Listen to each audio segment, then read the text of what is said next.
Harry, grab your Colt 45s and your Magnum revolvers. It is the Punisher. This is Punisher Annual 2, part of the lackluster crossover called SeaWorld Attacks. A story that I naively believe has a really good idea in there somewhere. As always, SeaWorld Attacks.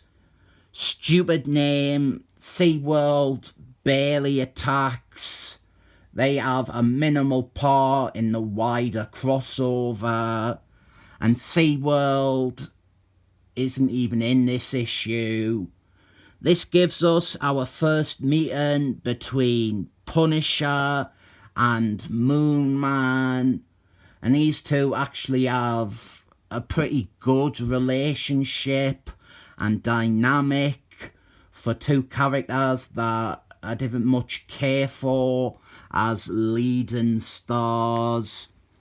This is by Baron Michael and Judge freaking Reinhold, and the story concerns one of the subplots in SeaWorld Attacks, the stuff with the serpent people.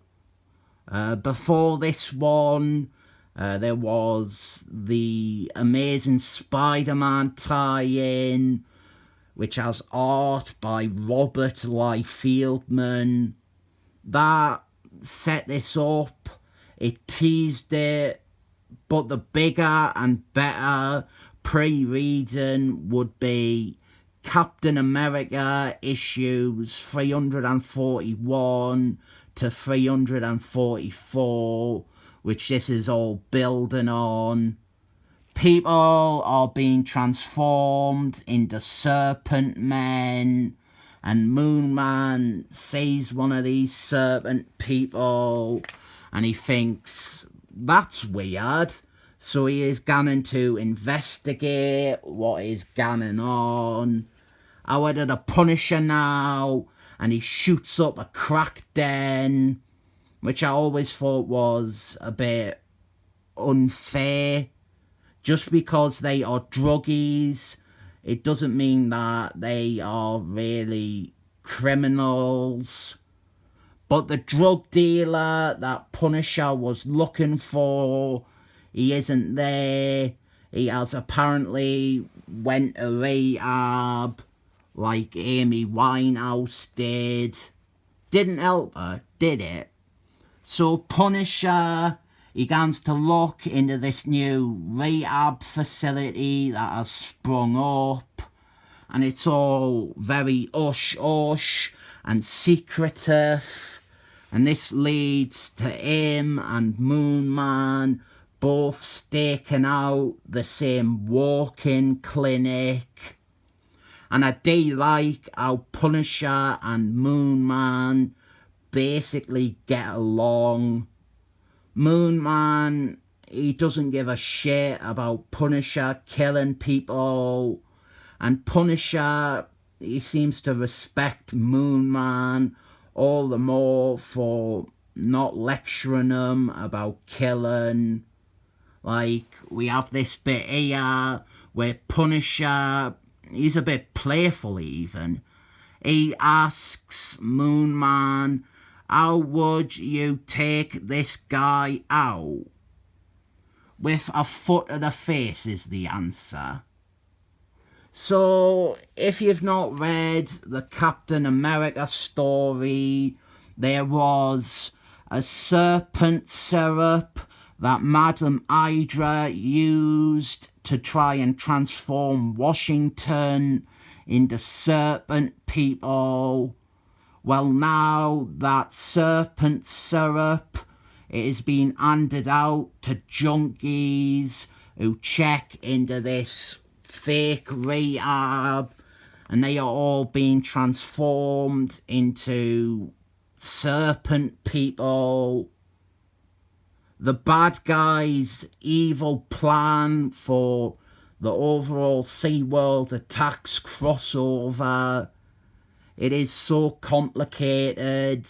It's like the stuff of memes before memes were a thing. But this facet is that they are going to use the serpent syrup to transform humans into serpent people, so that when the evil serpent god is brought to Earth, they will be like his slaves or his people or whatever. Here is the two anti-heroes fighting some of these serpent people.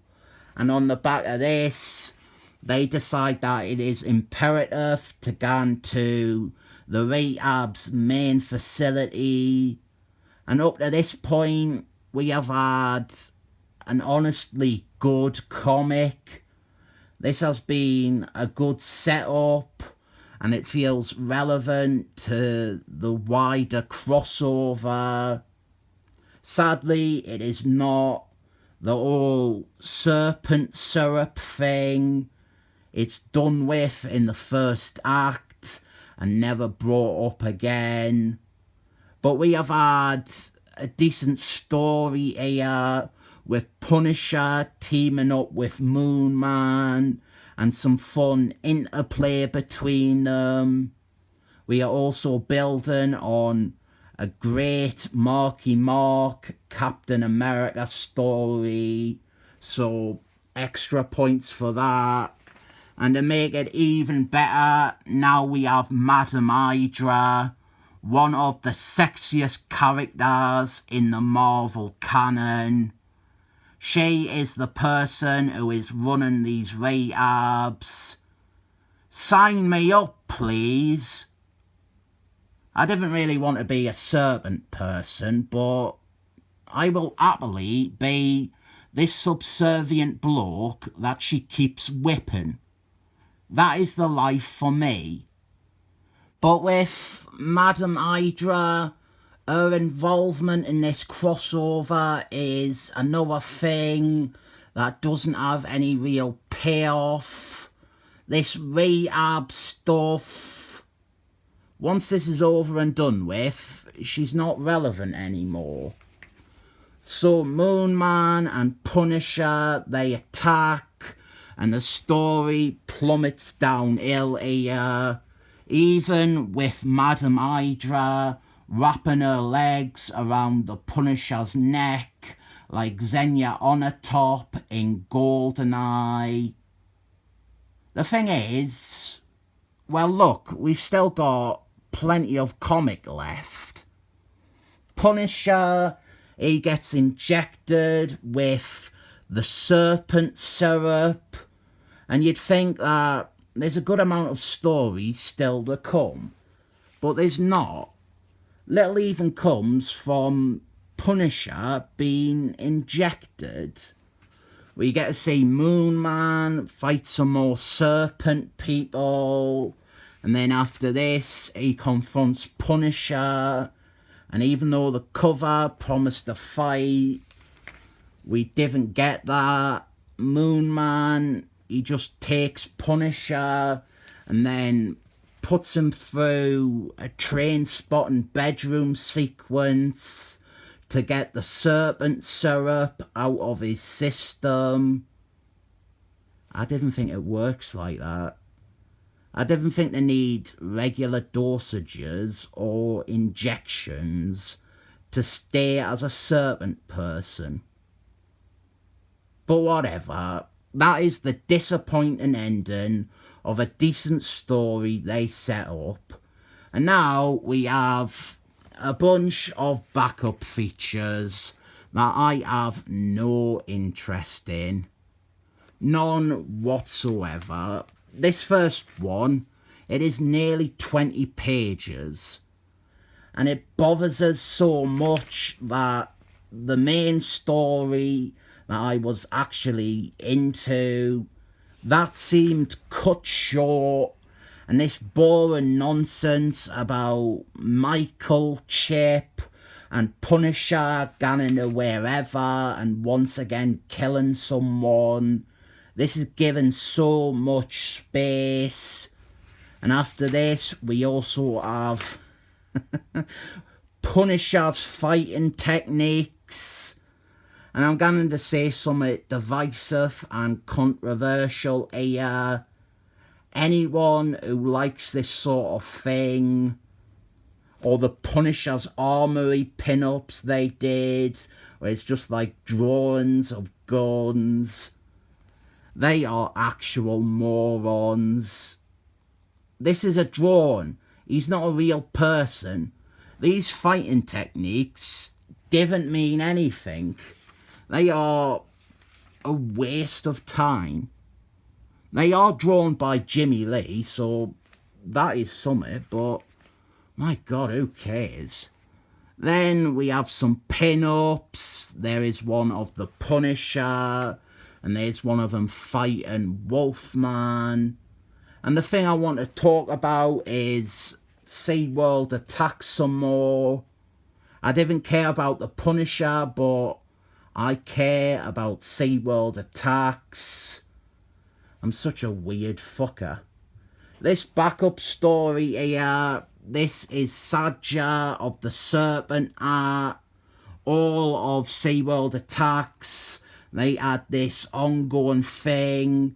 And this one, it is notable as in the omnibus, they couldn't reprint this because, as you can see, Conan the Barber is there. He is in this chapter for 3 or 4 pages and they couldn't print it, so they just had to include a text page explaining what happens. There is a lot of required reading to finally get to the point where I am at, where I believe SeaWorld Attacks is a misunderstood story, executed badly, and it's not worth it.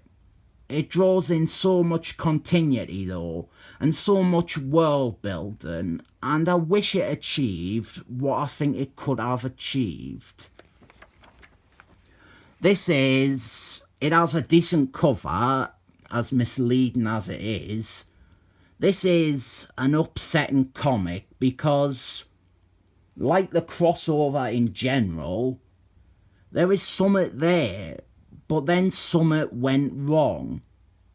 I will be honest, a decent amount of this comic was good, so I give it 7 thumbs up.